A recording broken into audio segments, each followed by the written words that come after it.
Hey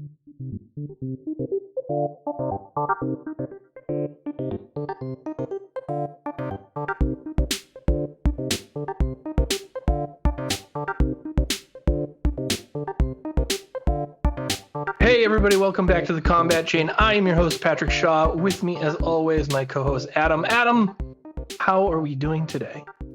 Hey Pat, we're doing good. We've been working hard trying to dial in the last minute decisions for Nats coming up this weekend, Canadian Nationals.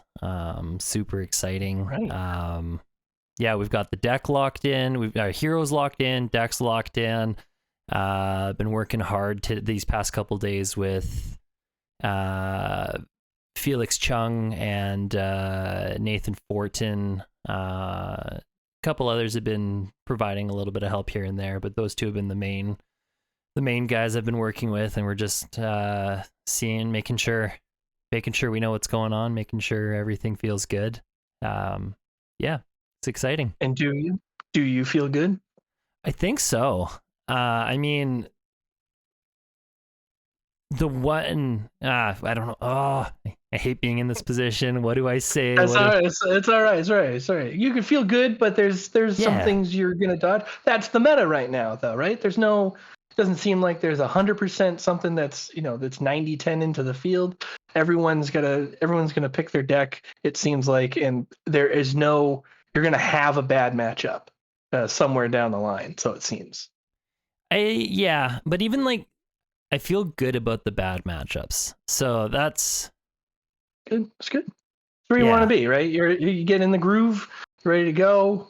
It's competition week, right? We do this in all sorts of sports and competitions, right? You peak, and then the day before or so you just kind of relax, and all the hard work is done, right? And then Friday, is it Friday? Saturday. It's Wednesday. We're recording right tonight. Now. Yeah. Day one is Saturday. Day one Saturday. Oh, is it only a 2-day thing? Yeah, Canada is just 2 day. We're small fry Nats. Tiny Nats. What's the cap? Is it 96. Plus 96 or okay? 96 on the dot. So you're one of the 10 pointers now, huh? I guess so. And I don't expect all 96 to show up. It's going to be, I don't know, 50, 60, 70 maybe players is my guess. But just because it's a smaller field doesn't mean it's not there's a lot of talent in that field. Pound for pound, I think I've my opinion might be biased, but I think we've got some very stellar flesh and blood players here up north. Dude, you have the possibility of someone to win nationals in two separate countries in 2 separate years, because Tarek Patel is competing this weekend as well in Canadian Nats. Yeah, that's a good point. Wouldn't that be something to be not only probably at this point he probably would be one of the only ones with a 2-time title, but to have a title, he'd be the only one with a title in 2 separate countries. Sorry, I've got a bug flying around me. It's like a moth. I saw that. I was like, I wonder if he's gonna play that off. You gotta swat it like you're gonna swat Tarek in the top. If it keeps flopping around like this, the cats are gonna start chasing it, and you might see the cats flying around in the background. Man, we got to get a video component to this YouTube or to this podcast so people can see what we're seeing sometimes. But yeah, I forget sometimes that Canadian Nats is this weekend. It's go time. That's exciting stuff. I'm rooting for you. Obviously, wouldn't it be terrible if I wasn't? They're like, screw that guy. I mean, I don't. What do you say to that? Yeah, right. No, it's like no. I don't. I'm not gonna be your villain origin story. I'm not gonna be that guy. No, it's all right. Good. Adam, guess what? What's up? We have a special guest today here on the Combat Chain. Today, we are welcoming Joshua Lau to the program. Josh, say hello. Hello, everybody. I'm Josh Lau. Nice to be here. thanks for coming on. Josh is one of the marquee members of the Card Guyz team. You can usually see him hosting his own show on the Card Guyz YouTube channel, Fab201. You can also see him in many major tournaments playing either Bolton or Dorinthia. Most recently, you may have seen him on stream hitting the mythical triple Lumina combo at Pro Tour Lille. Josh, thank you for coming on today. Yeah, I'm glad to be here. I'm glad to represent my team and represent the Warrior class. And, we're going to have a good time today talking about Fab. We're going to talk about, Nationals, Warrior, meta, whatever you guys want to talk about. It's going to be fun. And we're gonna pepper you with a little bit of everything. But first, no one escapes the origin story here on the Combat Chain. So first of all, can you tell the audience, who are you and how the hell did you get here? All right. Well, my origin story for Fab actually originates out of the country. So a lot of people know me for, being in events in the US, but actually I learned to play Fab in my other home in Hong Kong. I actually lived in Hong Kong for 20 years. I went to school there. I went to university there. I had started my career there. And in 2018 or so, I started to pick up Magic the Gathering. That was around the Ixalan block. And basically, I ordered singles from a place called Channel Fireball. And in 2019, at the end of 2019, they started selling Flesh and Blood intro bundles there. And I was like, sure, this seems kind of fun. Let's just add this to the cart. So a month later, in the mail comes a Welcome to Wraith box, 2 of the classic 2018 Brown playmats, 2 Ira Welcome decks, a slew of promos, and a letter from James White thanking me for buying this, apparently. So we cracked it at my LGS, and this was basically the introduction of Fab to Hong Kong. I had the very first box in Hong Kong, and I introduced the game to that region, and now it is one of the strongest regions in the whole world. Some of the greatest players of the game are from that region. The talent density in that place is insane. And I got to play Fab in 2020. So I moved to the US in the middle of last year, 2021. But I think I actually got my years wrong. COVID actually messed up my years. I only played Fab in Hong Kong for like 6 months or so. And I was actually the first one in Hong Kong to reach 1,000 experience points there. Ooh. And, something that I kind of miss about Hong Kong is I could play like 10 events a week. There's literally multiple armories that you could join every single day. And then on Saturday, Sunday, you could hit 2 if you wanted. That's unfortunately not the case in where I live now. I live in Alabama, and it's there might be 2 or 3 a week, maybe, right? But they may not fire. But yeah, so my origin story is I played in Hong Kong. I picked up the game in Hong Kong, and I moved to the US in 2021, and then I continued my Fab career here. I went to a few events in Tennessee and in Georgia, and that's how I met the other guys on the Card Guyz team. And I kicked their ass a lot. So, they were like, hey, Josh, you want to join our team? And, the rest is history from there. Excellent. I remember that original 2018 19 Channel Fireball kit there. I think that's one of the biggest FOMO moments I think I have is I saw that and I had the opportunity and just I was like, maybe sometime in the future. And then I got all in on Fab, and I still think about the OG playmats, just everything that came with that. I got in on that kit. I pretty stoked for it. Yeah, that is unfortunate for me. Judd, your nickname is the Accountant. How did that nickname come to pass? And our first community question that ties into that is Flake, friend of the channel, host of the Instant Speed podcast, asks, how do you like being the Accountant? That's a nice nickname. For those of you who don't know, I got that because I was on stream round 4 of PT Lille. So I ended up 3-0 in my draft. And as soon as I finished the draft and then started sitting down for the CC matches, I didn't even get my playmat out. And somebody already tapped me on the shoulder and he's like, hey, you're the feature match for round 4. I'm like, I kind of figured that so because I'm the only bolted in the tournament and I'm 3-0. So I was like, yeah, they're going to put me on camera. So I play against Viserai. That stream is somewhere on YouTube. You could probably find it, PT Lille.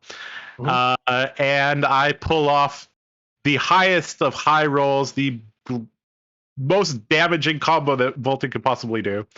A triple Lumina combo with Gallantry Gold. And one of the commentators, as I was pulling it off, said it looked like I was just another Tuesday for Josh, the accountant, because I was, pointing at the dice, I was pointing at the cards, I was writing life totals, I was flipping cards for the Lumina, I was writing life totals, I was pointing at cards, I was flipping dice, and it was just a loop because I had to do that 8 times, right? So for like 3 or 4 minutes, it looks like I'm pointing at I'm going to itemize this, I'm going to deduct this, and then write this, and then calculate this, and itemize this. And so, yeah. They said I looked like a very, very calm killer, like every other Tuesday. But I was very excited in my head. But I also realized I had to play very cleanly. I have to make sure I give my attacks go again. I have to be very clean with the triggers. I have to record the life totals carefully, especially because there was 2 judges there, and one of the judges was recording the life total changes. And when you're comboing off, the life total changes on both sides, right? It's not just taking damage. You're also getting life, right? Going up, they're going down. Be very clear for the judges so they could adjust the life totals and all that. So the accountant was very thorough that game, and that's how I got that nickname. Excellent. We've noticed in the past there. We've done some work with the Flesh and Blood Team League, and even on TTS, you're very good about your dice and showing your opponent exactly what's about to happen to them. Where does that come from? Is that something that you've just trained in from the beginning? How do you develop that kind of habit? Well, so the very first hero that I really started to play seriously was Dorinthia, and with that deck, the attack values often change. And if your opponent's playing defense values, oftentimes their defense changes. And so I like to represent things very, very clearly with dice. So I'll be like, okay, Red Warrior's Valor into Swing Dawnblade, 6 damage, right? That way my opponent doesn't have to ask me, because playing against Dorinthia is already stressful enough. I kind of want to reduce their mental stress, helps them play faster, basically. Just to show them it's 6 damage, right? And when they block, to confirm their block, I'll put dice on their attack or on their defense. If it's an important block, just to confirm, you're done blocking. You want to block for 9? Okay, put 2 dice, 9. Okay. Yeah, I just think the dice, especially. Another thing is Bolton's attacks also change values quite often because it's red take flight is 4 or 5, right? So I often just put dice just to make things very clear to my opponent.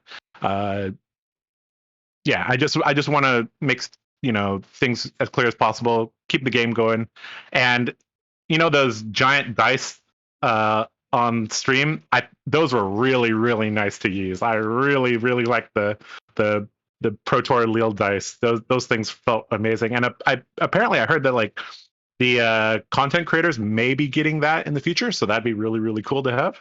I heard that as well. Yes, we're fingers crossing crossed. our fingers over here to get them in the next kit, because that would be stupendous. I think a couple of those might slip into my pocket, and I don't know what happened to them, but those are very, very nice. Excited as long as you use them for content, I think they'll be fine with that. Exactly. But yeah, exactly. Yep. So you did make it to Pro Tour Lille. Before we started recording, you guys were talking about your experience there. It seems like you made it a bit of a trip. Tell me about your experience out there, and obviously you extended your stay past the Pro Tour. So what'd you do? Yeah, I was actually gone from home for 26 days. That was a long, long time. I got to Lille about the Monday before Pro Tour, and the first couple days I was at the draft house. Basically, there was about 8 of us or so there, and so Yuan Ji hosted that. Michael Fang, Michael Hamilton was there. Brendan Patrick was there. Hayden Dale was there. A lot of very, very top talent players were there. And we just did drafts for like 3 days. Just got very comfortable. That really, really helped me out because, like I said, I live in kind of a more rural area in the U.S. So getting to armories is already armories may or may not fire, and if they do fire, they may not be draft, and if they are draft, they may not be an 8-player pod, and if it is an 8-player pod, it's not the highest tier competition, right? So getting to fire I think 6 drafts against high level players for that couple days before really, really helped. And so that was pre Lille, and then my teammates got in on Thursday, so we jammed one more draft, and we just went to the Pro Tour on Friday, Saturday, and Sunday. I finished 5-2 on day 1. So I 3-0'd the draft. I was playing 5. Got very, very fortunate that so my 5 deck was not very good. I was one of 4 5s in the pod, so it was 4-2-2 split. Yep. And it was a really weird draft because the 4 5s were actually in a row. So that's it's really, really odd for that to happen. But I actually, so my deck ended up being so bad that I was like, okay, you know what? I have to focus more on generics. So I started prioritizing 6 power cards, and then I happened to play Dromai in the first 2 matchups, and having 5 poppers carried me in those 2 matches. And then in the 3rd match I played against, I can't remember, it might have been Fire. I think it was Fire. I got lucky because I had a sideboard sigil, and I drew that turn 1. So I started the game on 23 essentially, and that was so I lost the dice roll. I had to go first, right? In the Fire Mirror, that's normally a death sentence going first in the Fire Mirror. But if you have the sigil, you can play that on turn 1. Then you essentially have Ward 3 on the board, right? So I squeaked out of the draft 3-0. Shouldn't have happened, but I did it. And then played against Viscera on camera. If you're a fan of Fab, go watch that. That was a pretty crazy game. So won that match. And then I played against Easton Douglas, who was on Hybrid Lexi. And he was actually one of the players who went 7-0 on the day. I played one of his teammates on the list they were on. It was something. Ascent, right? Team Ascent. Team Ascent, Team Ascent. Yeah. My brother's actually on Team Ascent. He's in Colorado. Shout out to Michael. That Lexi is just a pretty difficult match for Bolton. I guess I should have mentioned that. I was on Hybrid Bolton for the Pro Tour. That was kind of a rough match, so I lost that one. The next match, I ended up playing Briar, and this is one of the weirdest games of Fab ever because he didn't draw channel, and I didn't draw my combo. So we were both, swinging wet noodles at each other, playing the most fair game of Fab ever. Yeah. And he played multiple Sonatas and shuffled his deck so many times, and he couldn't find his Channel of Heroics till he was down to 20 cards. And I couldn't find my combo to save my life either for to the last 20 cards. So that was a weird game. He got me in the end. Really close game. And then the next match I had to play my teammate Nathan Crawford, who was also on Briar. And I just drew. I got the combo off on turn 3, I think. And from there, I was able to close it out with a Via the Vanguard. So I ended 5-2 on the day. Not too bad. And then the next day, what happened? It was quite a while ago, actually. I drafted, I think I went 1-2. And it wasn't that great. I messed up one of my...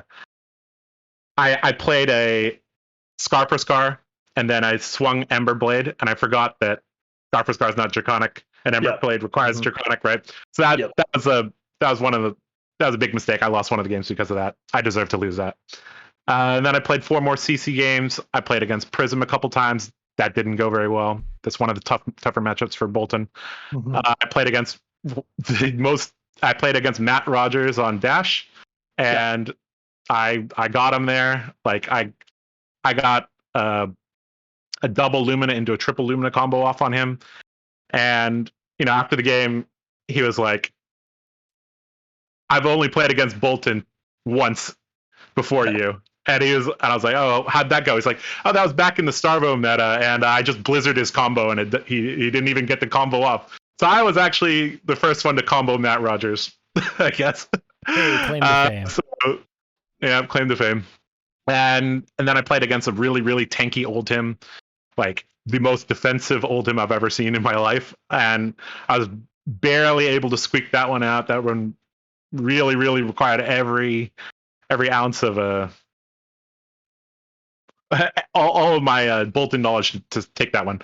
In the end, I ended 8-6. Not too bad. Could have done better. Could have played a little tighter. Wish I dodged Prism and Lexi a little bit more. Wish I played against more Viserai, Briar, and Phi. But overall, I'm fine with that performance. After Pro Tour Lille, I went to Amsterdam to visit a friend for a while. And then we flew to London, toured around. She's a big Harry Potter fan, so we did some Harry Potter stuff there. If you ever go to London, I recommend going to the Palace Theatre. They have a place. They have a Harry Potter and the Cursed Child, the play, and that was really, really excellent. I actually haven't been to a play before, but I'm really, really surprised, like, just how good a professional play can be. Like how coordinated everything is just ridiculous. Like, if you haven't been to a play, I highly recommend going. Even if you don't think that's your type of thing.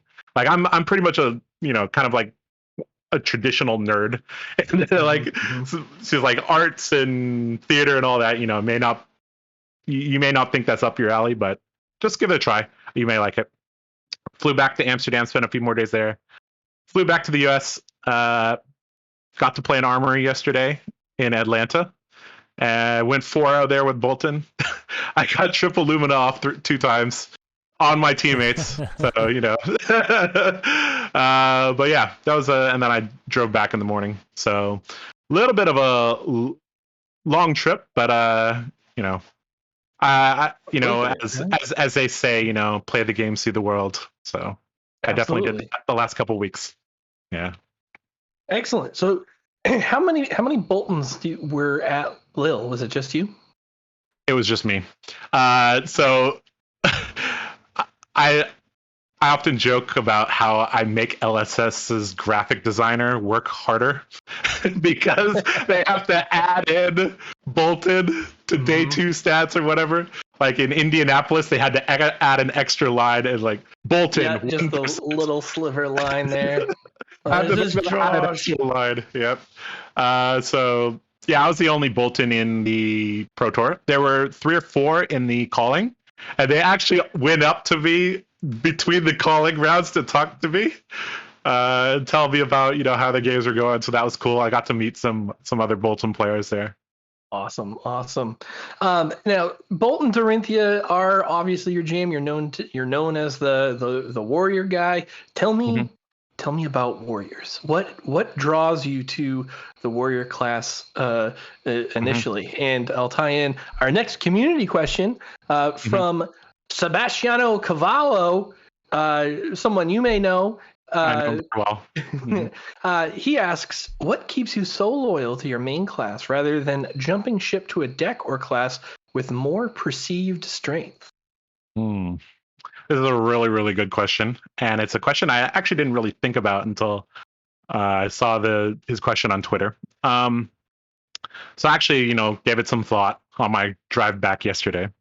And it basically comes down to a few things. The first thing is the identity of warrior really clicks with me.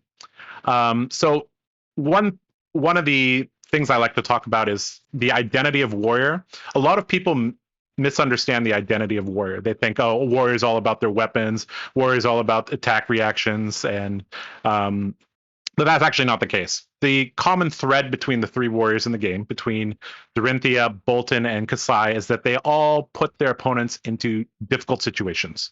A damned if you do, damned if you don't situation. So Dorinthia says, if you block, I get reprise. If you don't block, I will hit you again and put a counter on Dawnblade and make your life harder. Bolton says, if you block with an attack action, my attacks get stronger. I can give them go again. If you don't block, I hit you with some on-hit effect. I may be able to just pump it anyways and then come in again with another attack. Kasai says, if you block my sabers, they get pumped by attack actions and it turns on reprise. If you don't block my sabers, I get copper, and then you're going to pay for it when I play blood on my hands. So the commonality between all three warriors is that they put their opponents into hard positions, and I really enjoy that portion of the game. I like to make my opponents think. I like to force them into hard spots, and that one of the bonuses of playing Flesh and Blood is that most of the games are in the Flesh and Blood. And when you're playing warrior, you get to read your opponent. You get to, see how they react to how you play. You get to see, like, I've played Dorinthia for 1,000 games or so now. I can actually tell when they have D reacts or not. Like, just by their body language, how they hold their cards. Like, I pick up on all these things, and that gives me a pretty nice edge. And being able to, one of the nice things is that warrior in general is mid-range, so you get to adapt to your opponent. So you get to, one of the nice things about warrior is that you can extend the game longer if you want to, and you can use that time to feel out your opponent. Get to see, like, how do they like to block? How do they like to defend? How do they deal with threats? Do they overblock? Do they underblock? So once I can predict my opponent's tendencies, I can actually improve and play even better against them after a few more turns in the game. Another thing that I like about warriors is that they always create close games, especially against very strong opponents. And that requires you to play perfectly. And that's actually one of the things that like warrior just makes you a better player, because you're playing Flesh and Blood at a very fundamental level. You're blocking, you're attacking, you're setting up, you're trying to do a big turn, you're trying to deny their big turns. You use the whole, you're using every step of the game. You're using the attack reaction step, using the defense reaction step. And it just, like, playing warrior just makes you better at the fundamentals of the game. So you become better at, like, limited and other format like blitz. It also helps as well. And so yeah, basically warrior teaches you not to be bad. And I guess the other thing is that warrior currently is off meta, and I've always enjoyed playing things that are off meta. I think even if warrior was meta, I would still be playing warrior, but it's a bonus that warrior is off meta, and that just puts them off book from turn zero. I don't know if you guys are familiar with chess, but there's chess grandmasters, they sometimes prepare obscure openings or obscure lines to force their opponent off book as quickly as possible. And playing warrior, especially playing Bolton, puts people off book from turn zero. Like, oftentimes I see them get out their sideboard notes, look at it, and then they're like, and then they're kind of joking with me, like, I'm just kidding, I didn't write anything down for you. That happens all the time. Like, people don't have sideboard plans against me. They have to react to things that they potentially haven't seen before. And even if they played against warriors, they haven't played against a warrior of my power level, I guess. To put it simply, and that just creates some nice advantages for me. So yeah, the identity of warrior, I love. It teaches you how to play the game in a fundamental way, and it's a bit off meta, so there's some advantages to be gained from it. Excellent.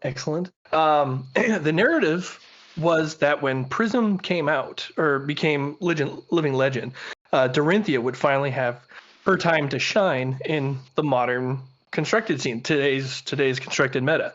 But it seems that the big bad of the format is Oldhim, and he stepped in to continue freezing her out. What's your take on the meta as it stands? Is Oldhim simply the newest gatekeeper for Warrior in the format? Okay, so there's several layers to this question. Let's dissect it part by part. So let's talk about Oldhim versus Dorinthia first, and then we'll talk about Oldhim versus Boltyn. So I'll be blunt. There is a way to build Oldhim in which you cannot win as Dorinthia. Oldhim has access to Sink Below, Fate Foreseen, Unmovable, Biting Gale, Staunch Response. Like if you want Oasis Respite, if you want to build your Oldhim deck to beat Dorinthia, you can make it a 95-5 matchup.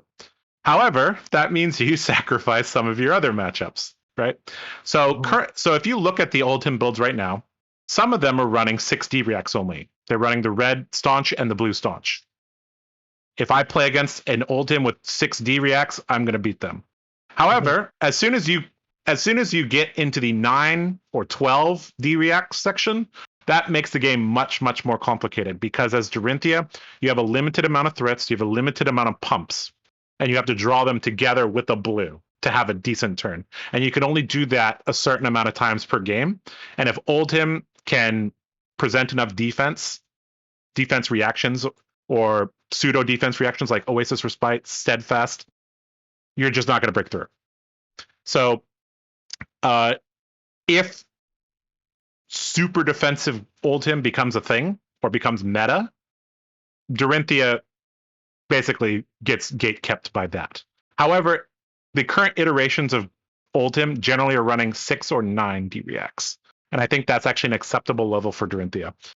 But the thing is, that's perceived to be a very difficult matchup, because I feel like a lot of Dorinthia players are not playing that matchup correctly. Just in general, I've said this many times before on my Fab 201 show.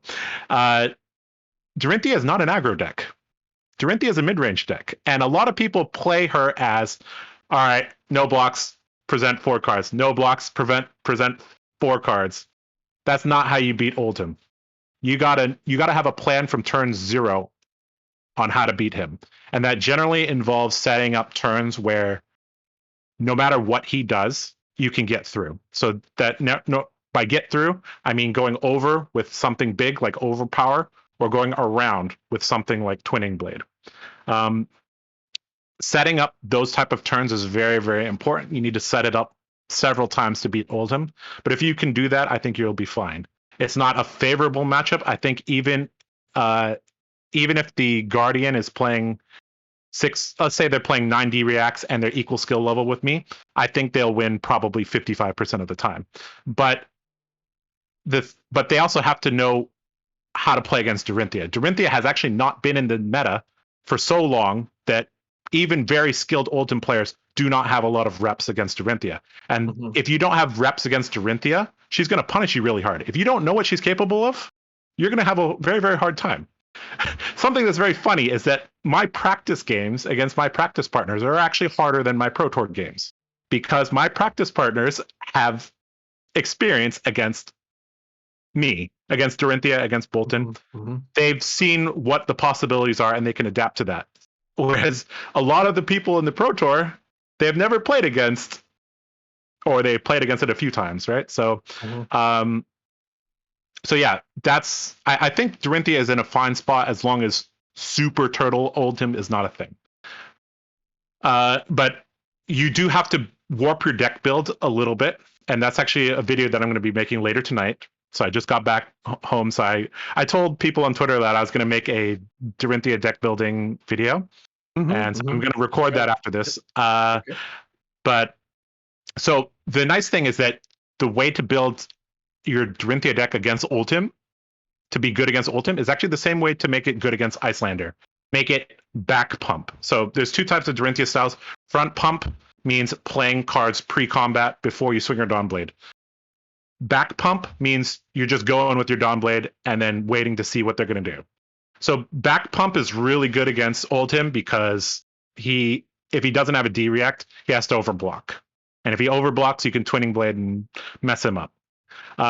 Its back pump is also very good against Icelander because it doesn't give her a chance to gain priority to give you a frostbite. If you just swing Dawnblade at Icelander, it makes her job really tough.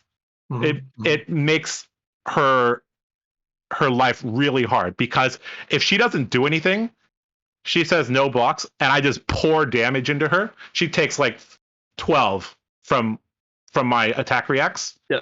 That happens 2 times more, she's dead, right? So if she reacts, then I can.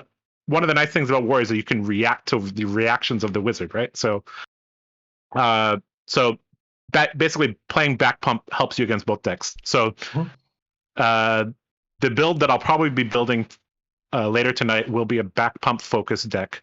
So that means using all the attack reactions available to Dorinthia, going 3 overpower, 2 route, playing Biting Blade, these really heavy attack reacts to punch through damage. So yeah, that's Dory versus Oldhim, Dory versus Icelander. So let's talk about the other warrior, Boltyn versus Oldhim.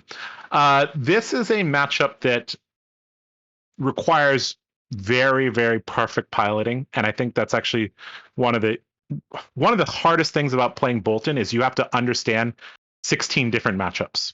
You have to understand exactly what the threats are and how to deal with them.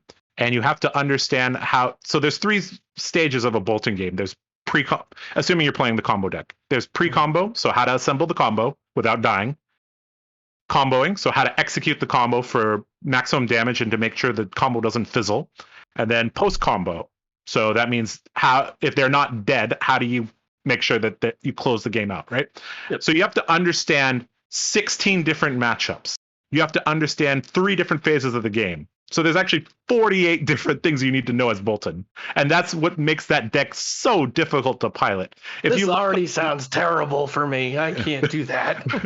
If you look on, it's called talishar.net now, but Flesh and Blood Online, the win rate for the deck is like 35%. My RTN deck that I won with was 35%. I'm like, that's not true. It's not 35%, but it is 35% if you don't understand exactly what you're supposed to be doing. So my main point here is that playing against Oldhim is actually the most demanding matchup for Boltyn, because you have to be aware, you have to keep track of things like Channel Lake Frigid, Blizzard, the one that when you fuse it can destroy your armor. So there's expose the elements. Expose to the elements, yes. And you also have to play around his hero ability, right? So in order to combo properly against Oldhim, you have to set up a bit with like a potion, or you risk just losing, right?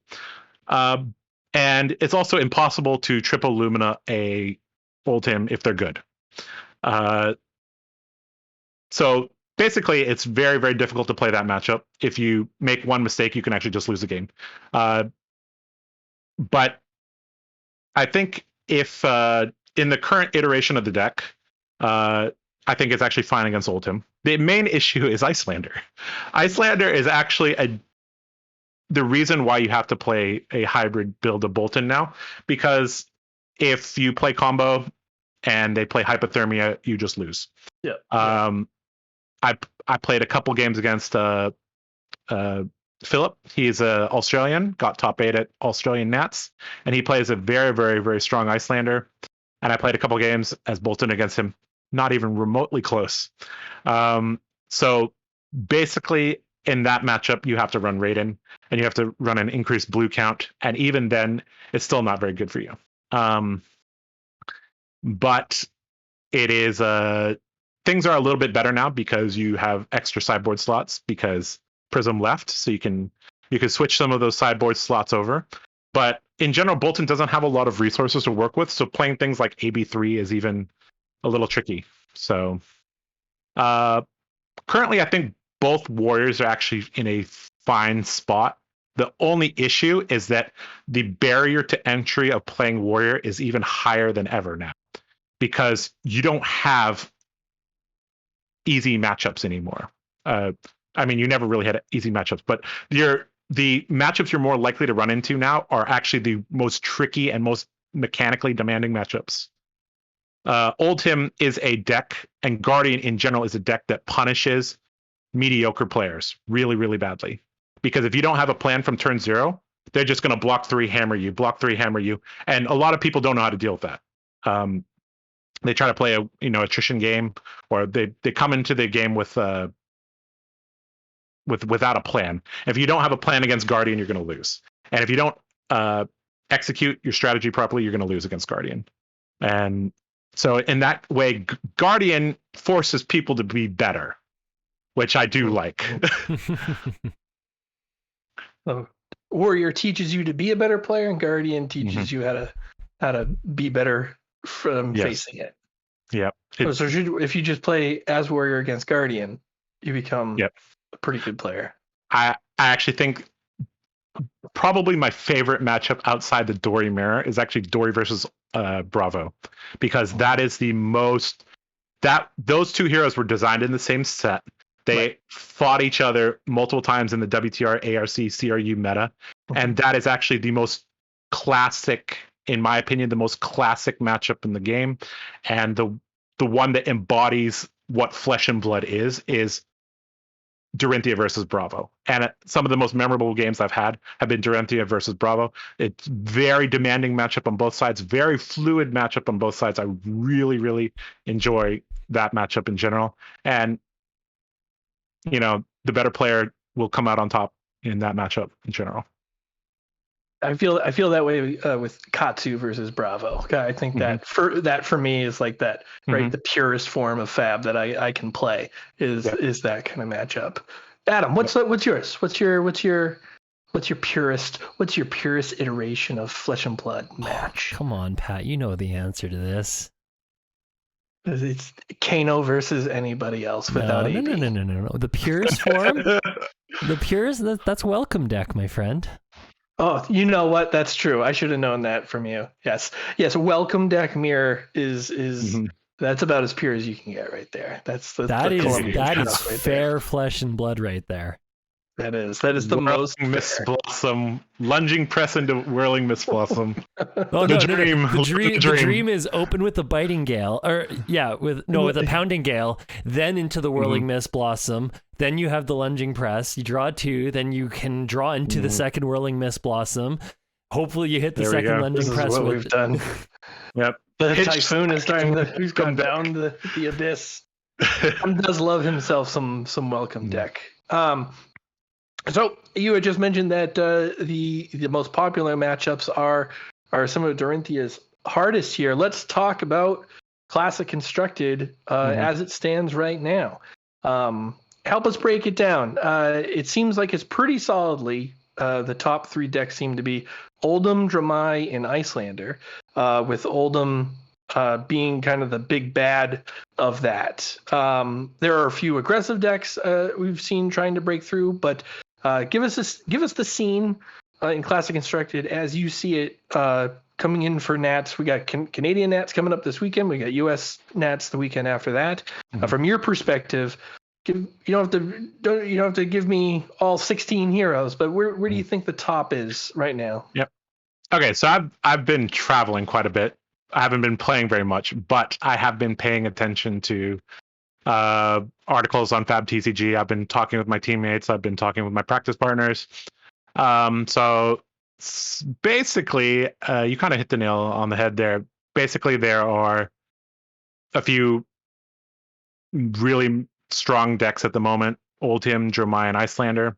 There are some aggro decks: Fi, Viserai, and Briar.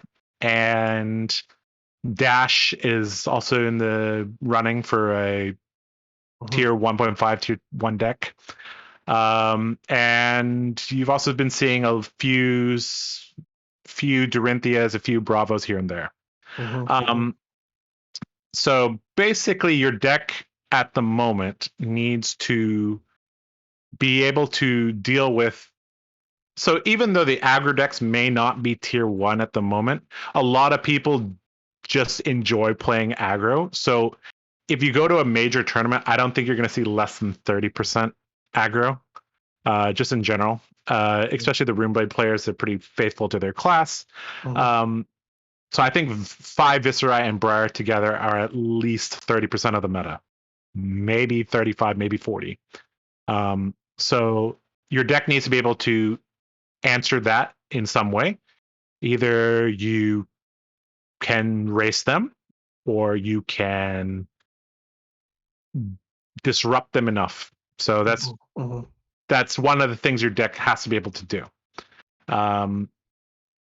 Your deck also wants to be able to play again, wants to be resilient in terms of being able to deal with Oldhim and Icelander. They're both very disruptive decks. They both require you to play a little bit higher blue count, and you just need to. I mean, you can't be so reliant on 5-card hands anymore with those heroes in the deck, with those heroes in the game. Yep. And then Dromai is kind of a wild card hero. That's a hero that it's kind of a it's kind of its own category. Kind of like when we talked about the previous metas, we talked about 3 pillars. We talked about Starvo, Viserai, Prism. So basically control, aggro, and Prism. So here we have the situation. We have control, aggro, and Dromai. So Dromai is a pretty interesting hero. I don't think there's anything in particular that, I mean, other than putting a few 6-power cards in your deck, that you can particularly do to make your deck either is good against Dromai or it's not. Things like Viserai are very good against Dromai because you have, very rarely do you get the benefit from your Mauvern Skies, but against Dromai, you actually do get the benefit from Mauvern Skies. Heroes like Dorinthia are also pretty decent against Dromai. You get to farm dragons for Dawnblade counters. That's pretty good. But some heroes are going to struggle against Dromai, like Icelander is going to struggle against Dromai. I think Oldhim, if you build it super defensively, is also going to have some issue with Dromai. So currently, I think the meta is actually pretty wide open. It's kind of a play what you want format, and just, try to up your blue count a little bit, try to increase your 6 powers a little bit, try to make sure you have enough oomph or enough disruption to deal with the aggro decks. As long as you can do those 3 things, and I think many decks in the format can do those 3 things, I think you can kind of just play whatever you want. It's kind of a comfort format pick. Excellent. Now, you've made claims before in the last week or so coming into US Nats that you're probably on Dorinthia.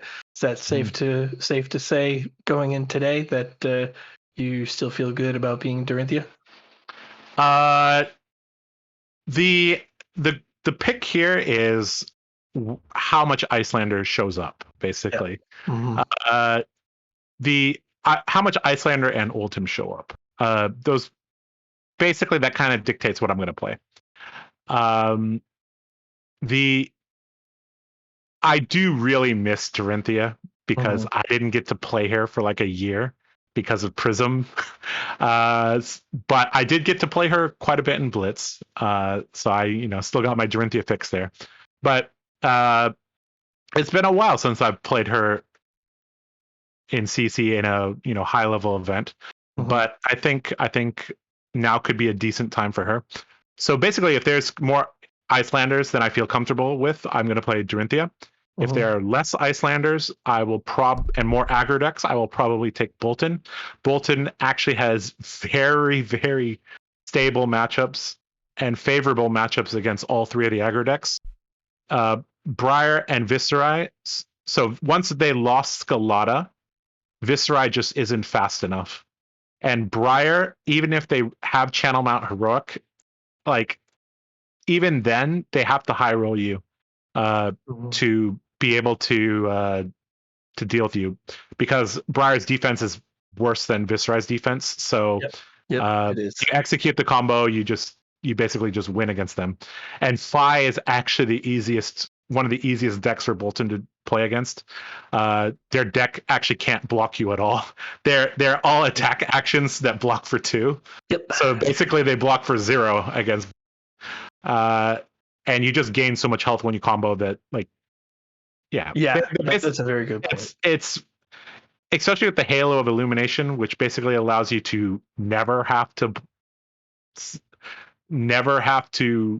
use cards to charge. You can basically just combo them with 3 soul, which is just really, really comfortable, especially with the Stubbies ban. Yeah. So those 3 matchups are really, really nice for Boltyn, and they're actually harder for Dorinthia. That's the thing. But Dory is much better against Icelander than Boltyn. I also think there's also a little bit of more variance with Boltyn because there's a dragon. I think it's Tumultide, the one that can blow up your armor if she reveals 2 red cards. So there's some risk to taking Boltyn against Dromai, because if they blow up your Courage of Bladehold, you just probably lose from there. So yeah, I'm going to be watching the metagame share of the other Nats quite carefully. I'm going to be doing some testing, especially into these ice decks, and I'll kind of get a feel for which one is better. This is actually a nice. A lot of people kind of feel a little lost on what to play, and my most recent Fab 201 episode 10, was about how to pick a tournament deck. And so, if you want to watch that, I highly recommend you go check that out if you're a little bit lost on what to play or how to pick a deck. I go into great detail in that video. Excellent. Speaking of videos on YouTube, the Card Guyz and you might be the most well-known name in both Flesh and Blood competitive teams and content creation. You talked a little bit about joining the team, but the YouTube channel has, I just looked it up as you were speaking, has 17.3 thousand subscribers as we speak right now. And I believe that's, in terms of Flesh and Blood content, I think that's the tippity top. I think you got a couple people edging, coming up from the bottom a little bit, but I think that clearly has you guys are kind of the top dogs there. Tell me about being part of the team that has the hand in creating the content for such a successful channel. And we tie in another community question. Joe Trick from Talishar.net fame asks, do you have any plans to do some streaming? Personally, as a Warrior main, I'd be happy to watch more gameplay, and the amount of resources out there are limited. Mm-hmm. Yeah, I mean, with Talishar.net has really come up in the last couple weeks. That makes, finding games, playing games pretty easy. I might explore that. In terms of content, I've always tried to look for gaps in content. So if we can produce, kind of unique or high level content, we'll always be doing that. And I think there is a definite lack of talented warriors releasing content in general. Mm-hmm. There just aren't a lot of us, and I don't actually know anybody that plays both Dory and Boltyn. Normally they just pick one. Yeah, I would be very open to maybe not streaming, but definitely recording some videos. Because one of the best ways to pick up a deck is just to watch somebody that really knows what they're doing, and then kind of ask them questions about why did you do this, or if they explain their lines. A lot of the advantage you can get from playing Warriors comes through experience.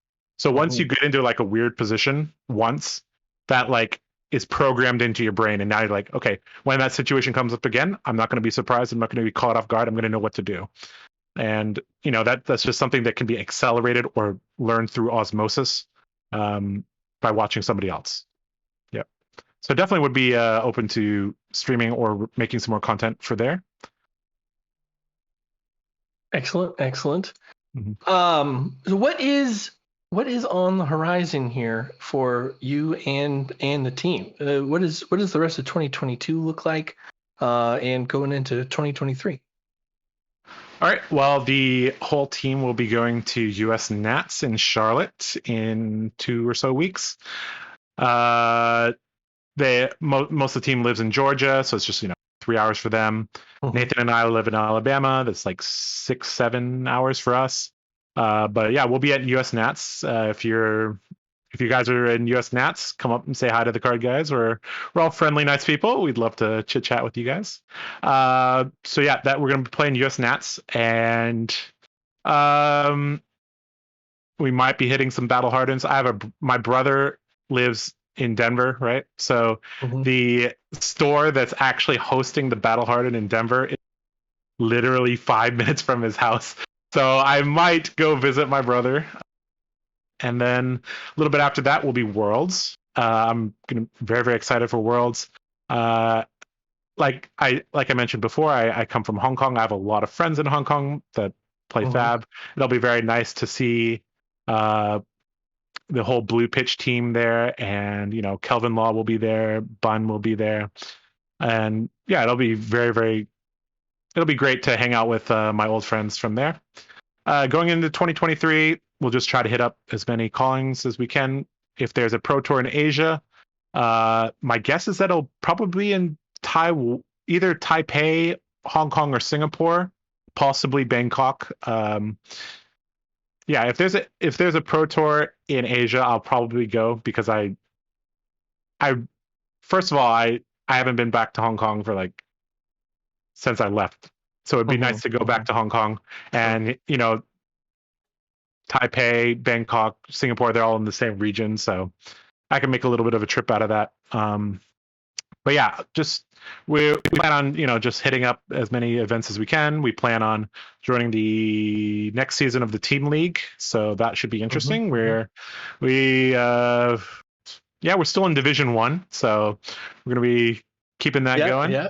You guys, I think you guys won D1 last season, if I recall. No, we're in the middle of the pack for D1. We need to do. Oh, geez, I thought you were in the finals. I misremembered. We need to do better in that. But so that's a thing. And then just in terms of making content, one of the things we're known for is our charts videos. So we make tier lists. We make alignment charts. These are like group discussions where we have 4 to 6 of us, and we just kind of chat about the meta, and basically it's a team meeting that's public. And I think I think people really enjoy those type of videos. Those generally do pretty well. So yeah, we'll just release more content like that. And we also have a Patreon, so we put out content for that as well. We write some articles, we make some videos for that as well. So yeah, just playing Fab in 2022. Plan on playing Fab in 2023. So excellent. Yeah. Is the goal a career here? Do you want to be pro circuit, full-time pro player? What's the aspiration? This is more like my competitive outlet, basically. So something that I don't think a lot of people know, but you might. I changed my nickname in the Discord channel, but my nickname on Discord is Stimmed Pro. Have you played any StarCraft? I have not. I've dabbled. Yeah. You dabbled in StarCraft? Okay, so when I was younger. When I was younger, I was actually I played StarCraft 2 competitively as a pro. Okay. And I traveled around to play StarCraft 2. And once you play a game at like the highest level, generally that competitive spirit, that competitive bite, sure, never goes away. And so, that was in my 20s. Now I'm in my 30s, right? I'm not as fast and agile as I used to be, but my mind is still, I think, fairly sharp. So I can't play I can't click heads anymore. I can't, micro marines like I used to, but I can still play turn-based strategy games. So so yeah, a bit that competitive itch. I need a competitive outlet at all times. And when I was younger, it was StarCraft, and then it was Magic, and now it's Fab. And yeah, I will probably have that competitive drive for my whole life if I had to guess. Excellent. It's funny. Tarek Patel comes from StarCraft as well. It's fun to see. The more guests we have on, they start to converge. You can see where all the converging heads are coming from. On into Flesh and Blood, there's a lot of Netrunner. You see a lot of, now we're seeing StarCraft. I come from Magic, and I was almost strictly a Magic guy, and no other reference for any other sort of competitive sport, whether it's esport or TCGs. But it's fun that this community is such a melting pot. A Legend of the Five Rings. There's a whole Pablo Pintor and his group. All are high level Legend of Five Rings guys, but it's fun. It's fun to see those different backgrounds coming together. I think that about wraps us up here, Josh. I'd like to thank you for coming on to the Combat Chain, and thank you to the Card Guyz for facilitating this arrangement. We appreciate all of you very much. This is the time where you can plug your stuff. Where can we find you? What's important that's coming up, and where can all that be found? Sure. Well, the hub of all of our content is on YouTube. You can search for the Card Guyz there. I'm in a lot of different videos with the team, but in particular, I make a video series there called Fab 201. It is a video series where we talk about a variety of competitive issues, and it's just a series that I've been working on for a while now. There's 10 episodes now. I try to make the content more evergreen if possible. So even though some of the videos are several months old, I still think they can be relevant today. We also have a Patreon as well, the Card Guyz Patreon. We have a Discord server. We have a lot of different benefits, a lot of different tiers that you can check out. And all the Card Guyz are on the Discord server. We're always pretty active in the chats there, and we have a whole section for our Patreons. We have deck lists, sideboard guides, and such over there. You guys can check that out. That'll help us get to events and all that. But we also are planning on going to Nats. If you see us at Nats, say hi to us, and we will have our challenge chips with us. If you happen to play one of the Card Guyz, make sure you challenge them. If you win the match, you will get a poker chip from that card guy, which we will use for future giveaways, or we haven't quite worked out what we're doing with it because we haven't distributed chips. But so yeah, if you see a card guy, you play them, challenge them, beat them, and you will get a challenge chip. Very nice challenge chip. Other than that, you can find me on Twitter at Josh_TCGZ. I don't tweet that much, but quality over quantity, I guess, for me. Yeah, that's about it. Now, is there something special they have to say to a card guy to challenge them? Just before the match, just say, "I challenge you." And they will get their chip out, put it on the table, and so each of the chips are different colors, and they have a different icon on the back. So mine is actually a Dawnblade. I'll get it out from my bag and show you later. But it's a double-sided poker chip. Has our initials there. It says "Thanks for the game." It has an icon related to our signature class on the back. They're very nice. They got a little heft to them as well. Yeah. All right. Thank you, Josh, for sharing those. And of course, you can find the Combat Chain on YouTube. You can search the Combat Chain podcast. You can find us on Twitter at the Combat Chain. You can find myself at Pat Smashgood, and you can find Adam at Fomtoolery TCG. Now, there is one more piece of business before we close things out. Every guest that comes on, we ask them to help us out with the outro. So what I'm going to say is until next week. And then in unison, we're all going to say, we are closing the combat chain. And sounds awesome when we all hit it. If we don't all hit it, it's still fun. Okay, ready? Right. Here we go. All right, everybody. Thanks a lot again to Josh Lau of the Card Guyz for coming on, and I think that's going to do it for us. So, ladies and gentlemen, until next week, we're closing the combat chain. Oh, beautiful, beautiful. Thank you very much, Josh. Thank you so much, Josh. All right. See ya.